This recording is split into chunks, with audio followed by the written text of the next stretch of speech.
Nina Oberon's life is pretty normal. She hangs out with her best friend Sandy and their crew, goes to school, plays with her little sister Dee.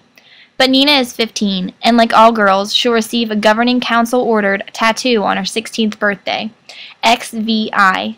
Those 3 letters will be branded on her wrist, announcing to all the world, even the most predatory of men, that she is ready for sex. Considered easy prey by some, portrayed by the media as sluts who ask for attacks, becoming a sex teen is Nina's worst fear. That is until right before her birthday, when Nina's mom is brutally attacked. With her dying breaths, she reveals to Nina a shocking truth about her past, one that destroys everything Nina thought she knew. Now, alone but for her sister, Nina must try to discover who she really is, all the while staying one step ahead of her mother's killer. Hi guys, this is Jessica and I am with Chapter Chicks. I am doing a book review over XVI or 16 by Julia Karr. And this is actually an art copy, but I'm pretty sure the finished copy will be coming out in paperback also. This book will be released January 6th of 2011, and it is published by Speak, or the Puffin is what the actual publishing house is, I think. And according to Goodreads, there will be 272 pages in the U.S. Paperback edition, but in mine, there are 325. So in the ARC edition, there are. So right now is going to be the non-spoiler review over this, and then afterwards I will post up a big thing, and then there will be the review where I it'll be edited, but it will have spoilers.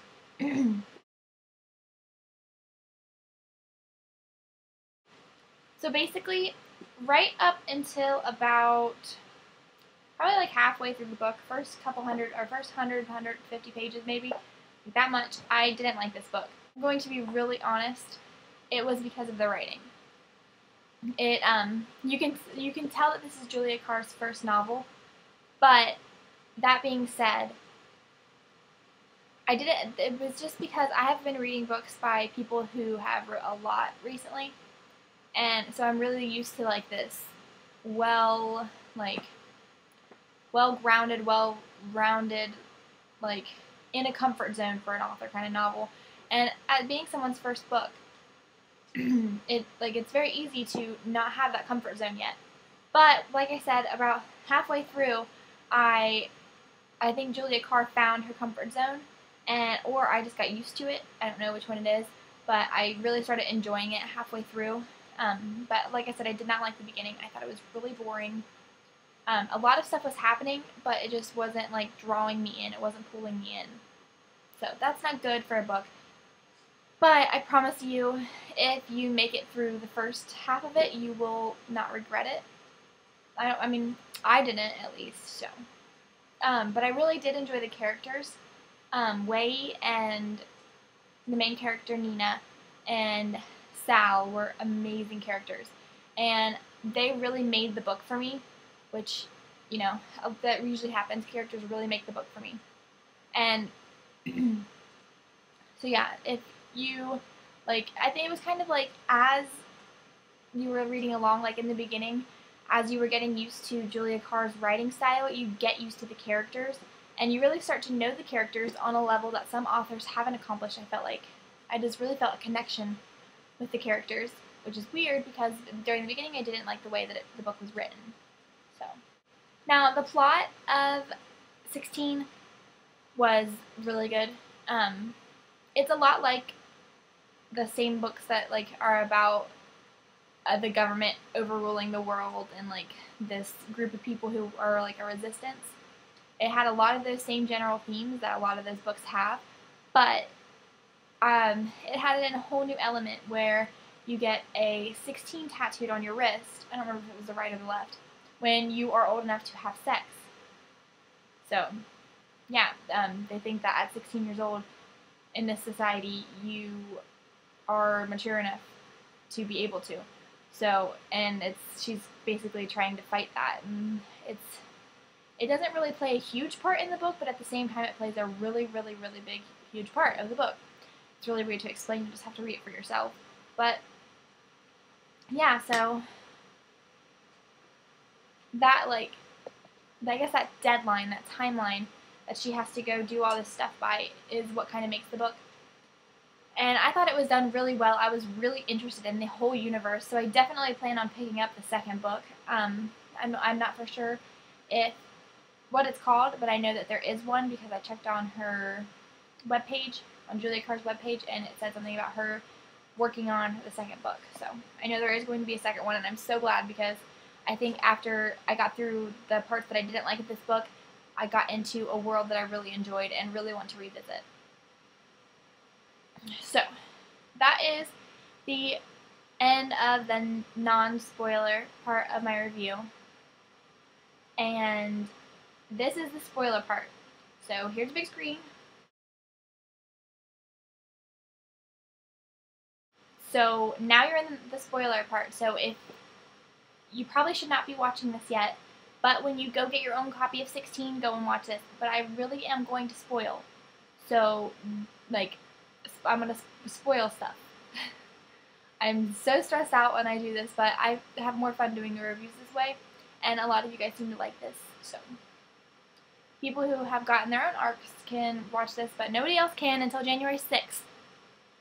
But, oh my gosh, can you believe what happened at the end of this book? Like, I still don't even want to say anything because I don't want to spoil it, but I can't believe they died. Like, Sandy and Ed, like, they were really, really, really big characters. And now, of course, we have this whole plot with her dad for the second book, but wow, like, that was the whole conflict, and it actually resolved itself in the first book. And I thought that was really cool, that it, like, because normally you'll have a bad guy, and they'll be the bad guy through the entire series. The bad guy's gone. And Nina's the one who killed him. How crazy is that?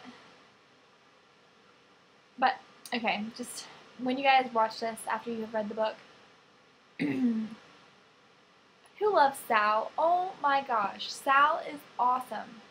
Although, I didn't like how she just randomly started hating him because he was asking her questions about her dad, and then just randomly forgave him. Like, he didn't give any reason or explanation for that. He just said, oh, I wasn't. And I thought that was really kind of annoying because, hello, if I had thought that my boyfriend was only after me to get information, I would need more of an explanation than that to go back with him.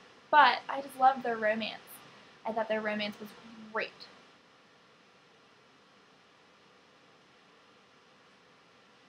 I really don't like spoiling. Let's see. I really didn't like Dee very much either.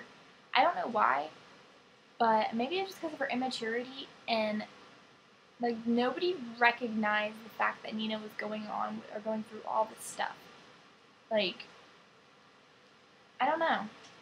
Did you guys feel the same way? She was going through her mother dying, having to deal with Ed, trying to figure out the stuff about the baby book, asking questions about her father, not having her best friend, who I did not really like, Sandy, and nobody were like, hey, are you okay? But I don't know. But back to Sal, I just thought of this, and it's kind of like a connection as to why I like him so much. He was really, really protective, and that reminded me of Edward. So that's awesome. I don't really know what else to say in this particular thing. I really didn't like the first part of the book, but I'm really glad that I kept reading, because right about where Ed first attacks Nina, that's when I really got into it, I think. When he first actually hurts her and she knees him in the groin. I thought after that it was really interesting, and I read the rest of it last night. It took me like 4 or 5 days to get through the first half, and then the rest of it I read last night, because after that part it was really good. I really liked Wei too. Wei is how I think you say it. But yeah, I really, really liked her character. I thought she was really strong, and I think she was really important to the development of the rest of the book, because without Wei, Nina would have been really weak the whole time. So, but yeah, that is all I'm going to say about this book. I hope you guys didn't get spoiled, but I gave you plenty of warning. But I'm Jessica with Chapter Chicks. This is my review over 16 by Julia Karr, and this chapter was for you. Thanks for watching, guys.